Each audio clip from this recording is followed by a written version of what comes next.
regardez Kavi TV, bonsoir, bienvenue dans ce journal. Nous sommes le 25 août, une date symbolique dans l'histoire de la République de Guinée. Elle représente le point de départ du processus ayant conduit à l'indépendance du pays en 1958. Mais que s'est-il réellement passé ce jour-là? Retour sur les faits marquants dans ce journal. Face à la recurrence des drames liés aux inondations et à l'urbanisation anarchique en Guinée, faut-il penser à l'organisation des États généraux de l'habitat? Pour Mamadi Kaba, activiste de la société civile et membre du Conseil national de la transition, c'est une piste à explorer. Vous l'entendrez dans un instant. Mortalité maternelle, un drame est survenu à Sétiguia, dans la sous-préfecture de Kintinia. Dame Sanaba Fofana a perdu la vie après avoir donné naissance à des quadruplés. Un décès tragique qui relance le débat sur les conditions de prise en charge des accouchements en milieu rural. C'est tout pour le sommaire.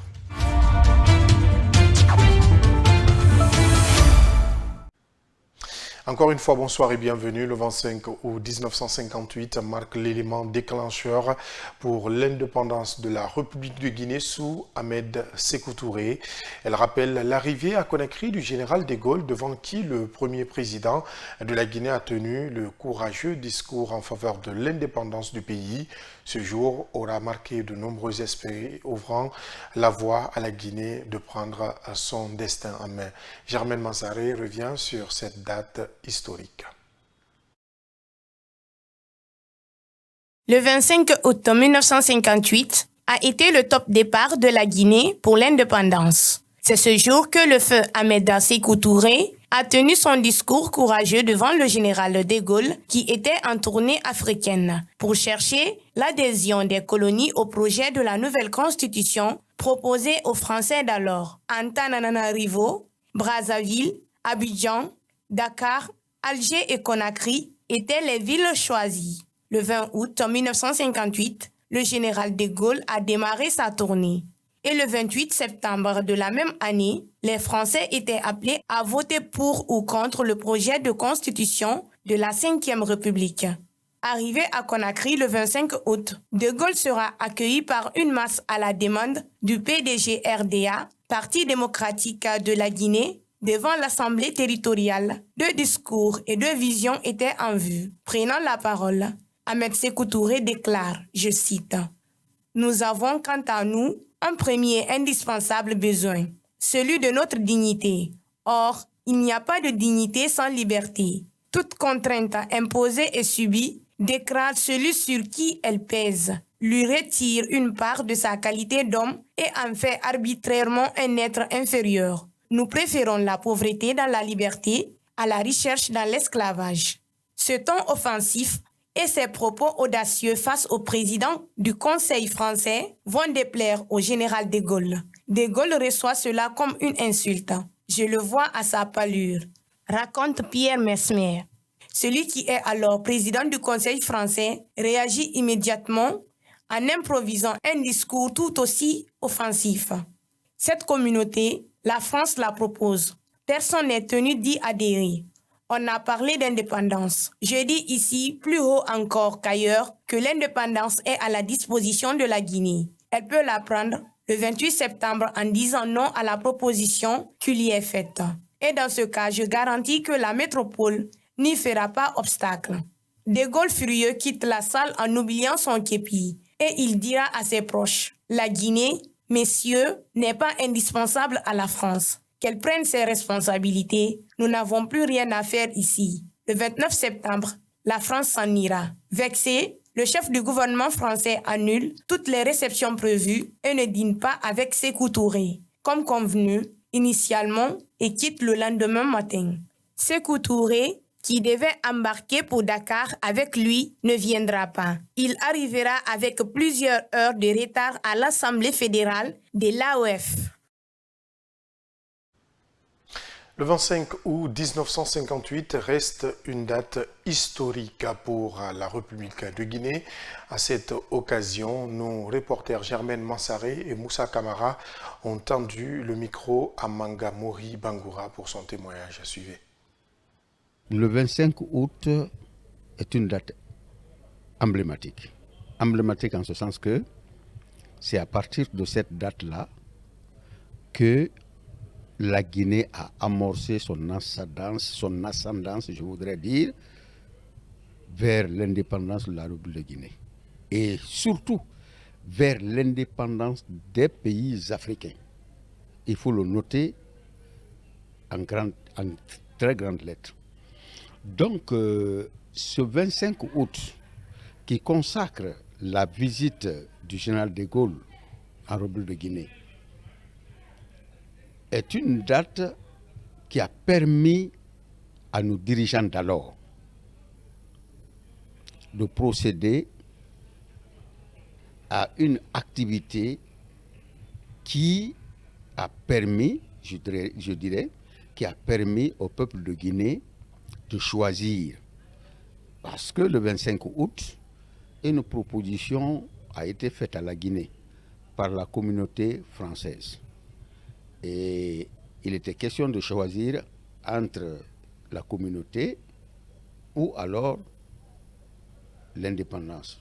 D'ailleurs, entre la communauté et l'indépendance. La Guinée, les dirigeants guinéens étaient préparés à donner un sens à la lutte qui n'a pas commencé le 25 août, qui a commencé bien avant.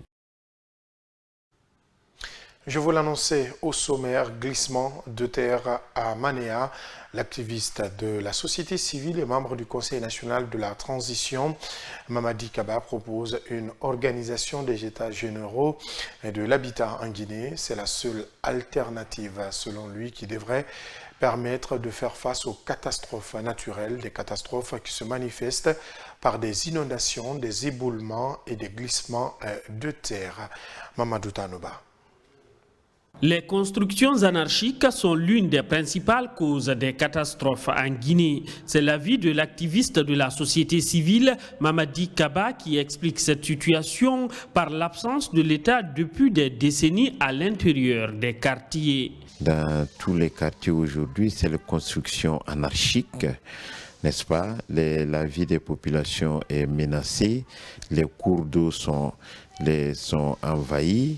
Les zones inhabitables sont construites et finalement on se demande si dans 10 ans ou dans 20 ans les catastrophes naturelles ne vont pas pousser.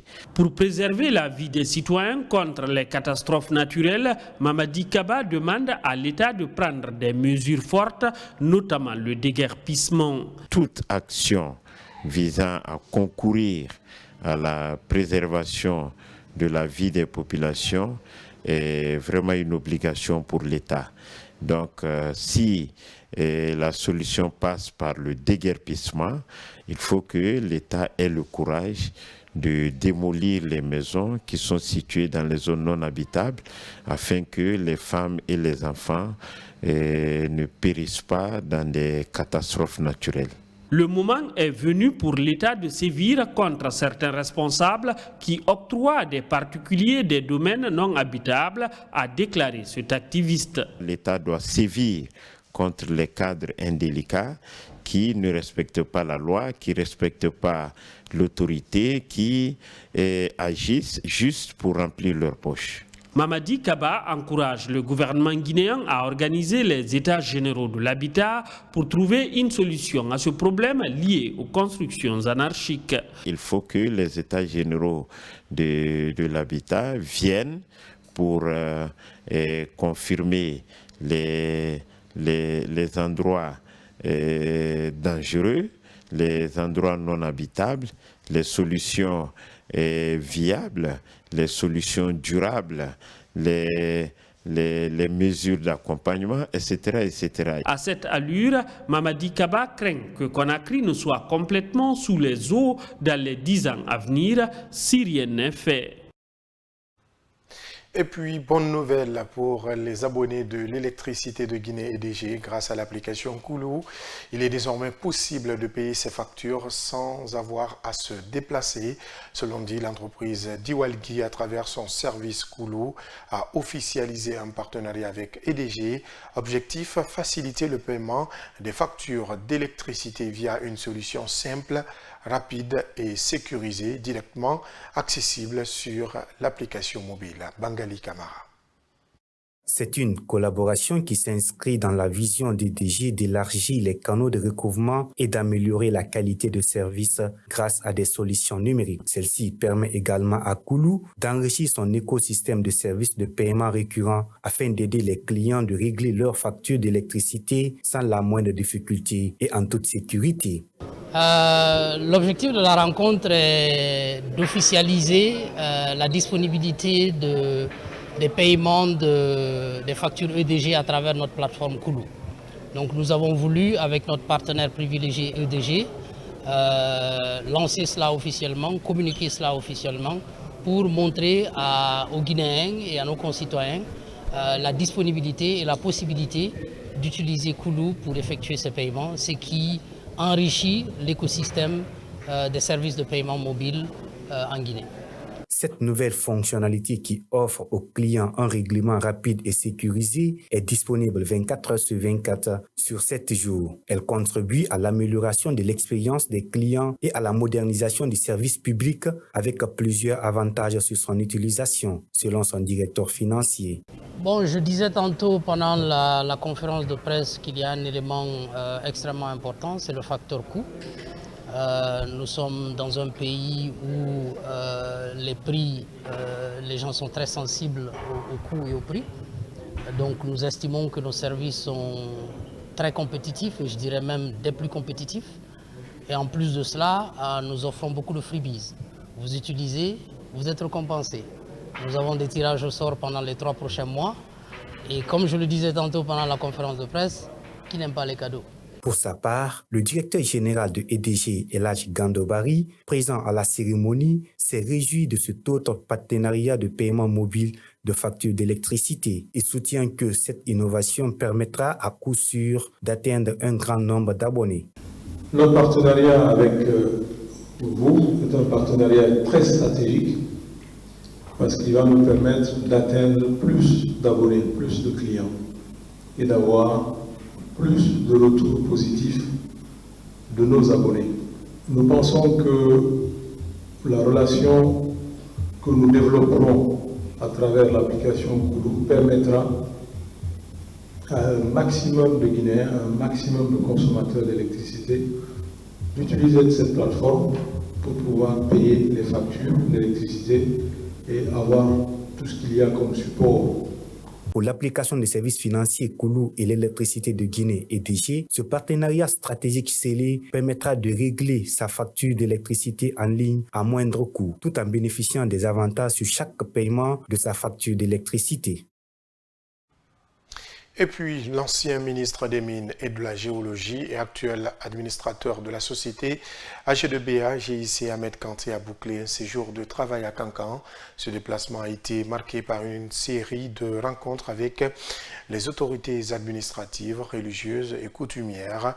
Le point d'ordre de ce séjour a été la cérémonie de lancement officiel du Fans Club Général Mamadi Doumbouya, couplé au démarrage de la formation des agents vulgarisateurs de la nouvelle Constitution. L'événement tenu à la Maison des Jeunes de Kankan a mobilisé autorités locales, leaders communautaires et citoyens venus de plusieurs localités. Guy Babari. Ahmed Kanté a souligné l'importance de la nouvelle Constitution pour le progrès du pays et son attachement aux acquis portés par le CNRD sous le leadership du président de la République, le général Mamadi Doumbouya. Il a également invité les participants à s'approprier le texte afin de mieux défendre l'honneur et la dignité de la Guinée. Représentant le gouverneur de région, Mamadi Kassan Doumbouya, directeur général de l'information et de la communication, a salué l'initiative en insistant sur la qualité de la formation. Et franchement, cette initiative encore est plus importante et c'est très salutaire. Quand les gens apprennent le contenu de ces projets, après aussi vulgariser tout ça dans nos langues, c'est plus important parce que ce n'est pas tout le monde qui a eu la chance d'aller à l'école. Présente à la cérémonie, Nicole Ndumbayou, entrepreneur tchadienne et partenaire d'AGBDA-GIC, a mis en avant la portée citoyenne du projet. Dans beaucoup de pays africains, les projets de constitution sont autour des centaines de pages. Et ce qui n'est pas accessible aux citoyens lambda, ou il n'est pas aisé de lire un tel document pour tout le monde. Alors que le cas de la Guinée, le document fait juste une dizaine de pages. Alors n'importe quel citoyen qui est instruit au minimum peut prendre connaissance de sa constitution, se l'approprier et surtout comprendre quelles sont ses responsabilités au sein de sa communauté, mais non seulement ça, quelles sont également ses responsabilités citoyennes et quels sont ses droits et devoirs. Alors, cela augmente également le sens cognitif de son pays. Quand on comprend sa constitution, quand on la connaît, on peut non seulement mieux la vulgariser, mieux en parler autour de soi, mais mieux aussi davantage aimer son pays, savoir qu'est-ce qu'on doit apporter. Les jeunes vulgarisateurs ont exprimé leur satisfaction et leur engagement à relayer le message auprès des communautés. On va essayer maintenant de passer dans les quartiers et voir même dans d'autres préfectures maintenant pour informer les gens par rapport à la situation. Les informer comment la constitution maintenant est conçue. Ça est dans notre faveur.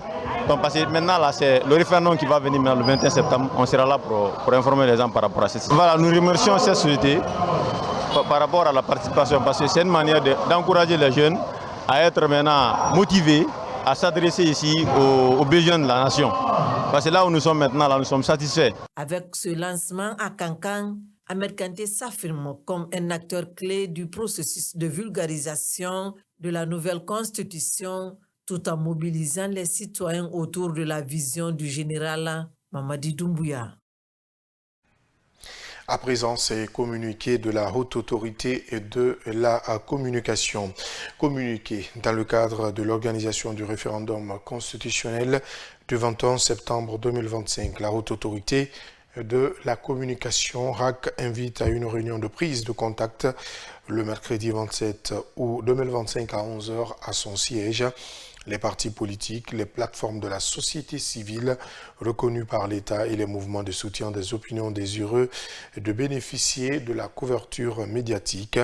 La RAC s'est comptée sur la présence effective de tous les acteurs concernés, qu'on a écrit le 25 août 2025 pour la haute autorité de la communication, le président Boubacar Yassine Diallo. Cet autre communiqué de la haute autorité de la communication, communiqué dans la journée du dimanche 24 août 2025. La haute autorité de la communication RAC a été informée que l'administrateur du site www.leguideinfo.net a été interpellé sur les lieux de l'éboulement à Manéa par la gendarmerie de Koya.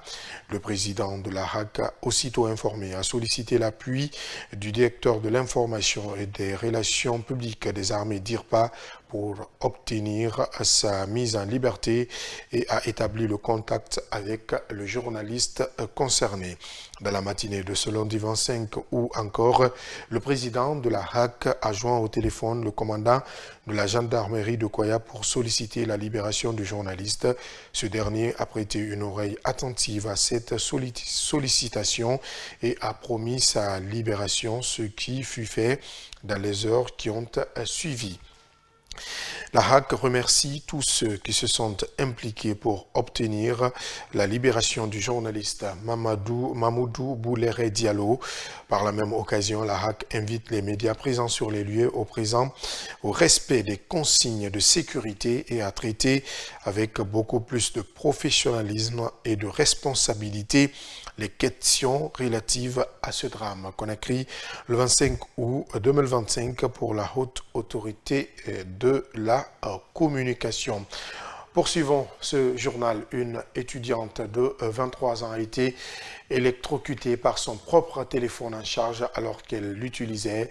Le drame est survenu samedi dernier dans le quartier Bianzin, commune de Bessia, une situation qui a provoqué une vive émotion dans la localité. Michel Yomba-Wenduno et Moussa Kamara, reportage.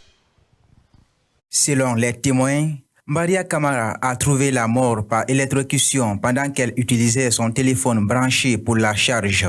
La mort brutale de l'étudiante âgée de 23 ans a provoqué une vive émotion dans la famille endeuillée. Mamada Massouma, mère de la victime, raconte les circonstances dans lesquelles sa fille a trouvé la mort.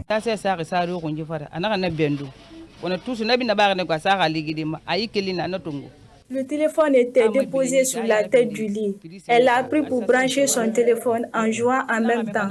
Soudain, j'ai entendu ses cris. « Maman, le courant m'a pris, aide-moi !» C'est ainsi que je suis venue taper sa main entre-temps. Le téléphone est tombé sur sa poitrine. On l'a envoyé à l'hôpital Ignace Di. Arrivée là-bas, je la voyais autrement. Quelque temps après, on m'annonce qu'elle est morte.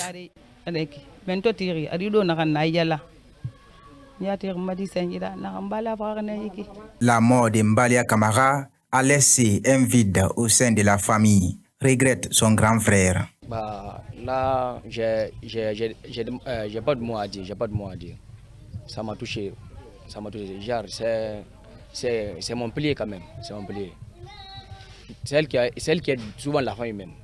Donc quand moi je suis en panne, c'est elle qui me dépend quand même.